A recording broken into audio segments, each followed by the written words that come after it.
அப்ப நிறைய பேர் அதிருப்தியில் இருப்பார்கள், புரிந்து கொள்ளக்கூடிய. அதை சரியாக புரிய வைக்க வேண்டியது கட்சி தலைமையோட கடமை. 234 தொகுதி, ஆனால் ஒரு 20-30 தான் நீங்கள் சட்டமன்ற தொகுதி வாங்க போறீங்க. அந்த 20-30 டாக்டர் தமிழிசையிலிருந்து கீழே வரைக்கும் நிறைய பேர் இருப்பாங்க. நாங்கள் போட்டுட்டு விரும்புவாங்க, சீனியர்ஸ், கட்சிக்கு பணியாற்றுறவங்க, கட்சி பெரிய அளவில் ஷைன் பண்ணாத சந்தர்ப்பத்திலே வேலை பார்த்தவங்க. அந்த கிரெடிட் அவங்களுக்கு கொடுத்தாலும். அப்போ நீங்கள் இப்போ சிபி ராதாகிருஷ்ணன் எதுக்காக மேலே வரைக்கும் பதவி போகுது? அவங்கெல்லாம் அந்த காலத்துலேருந்தே பண்ணாங்க. இன்னைக்கு பிஜேபிங்கிறது தீண்டத்தக்காத கட்சி, அவர் காலத்தை சொல்லப்பட்ட காலத்தே வேலை பார்த்தவங்க. எல்ஜி எதுக்கு இருந்தார்?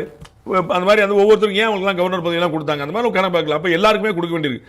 அப்போ இருக்கிற கூட்டணி கட்சிக்கும் போது 25-30 வரும்போது நிறைய பேர் கொடுக்க முடியாது. அப்போ சட்டமன்றம் கொடுக்கல, வாரியம் கொடுப்போம், வாரியம் கொடுக்கல அகில இந்திய பதவி கொடுப்போம், ராஜ்யசபா எம்பி கொடுப்போம்.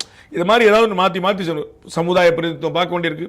இன்னைக்கு தமிழ்நாட்டிலேருந்து ஒரு எம்பி கூட கொடுக்காத ஒரு மாநிலத்துக்கு அஸ்வினி சாரி ஜெய்சங்கர் இருக்கிறாரு, நிர்மலா சீதாராமன் இருக்கிறாங்க, முருகன் இருக்கிறாரு. இந்த மாதிரி ஒரு வாய்ப்பு துணை ஜனாதிபதியாகவே நிற்கிறார். அப்போ எல்லா கம்யூனிட்டியும் பார்க்க வேண்டியிருக்கு, எல்லா ரீஜனையும் பார்க்க வேண்டியிருக்கு. அப்போ அந்த ரெஸ்ட்ரிக்ஷன்ஸ் இருக்குது. ஆனா பிரச்சனை என்னன்னா, அந்த ரெஸ்ட்ரிக்ஷன்ஸ் இருக்குது, லிமிடேஷன்ஸ் இருக்குதுங்கிறத தலைமை தான் புரிய வைக்கணும். அதிருப்தி இருக்கும், அவரோட உரிமையில் நீங்க எப்படி கேட்காதீங்க எப்படி சொல்வீங்க? எனக்கு இந்த மாதிரி வாய்ப்பு வேணும், நான் இந்த மாதிரி போராட ரெடியா இருக்கேன் ஒருத்தர் கேட்கறது அவர் உரிமை இல்லை. அரசியல் என்பது விதைகள் முளைக்கக்கூடிய இடம். அந்த இடத்துல நீங்க எல்லா விதை மேல சிமெண்ட் போட்டு பேசாம முடியாது. விதைகளுக்கான இடத்துல நாளைக்கு உனக்கு தான், நாளை கழிச்சு உனக்கு தான் அப்படிங்கிற சொன்னா அந்த ஒரு ஆறுதல் கிடைக்கும்.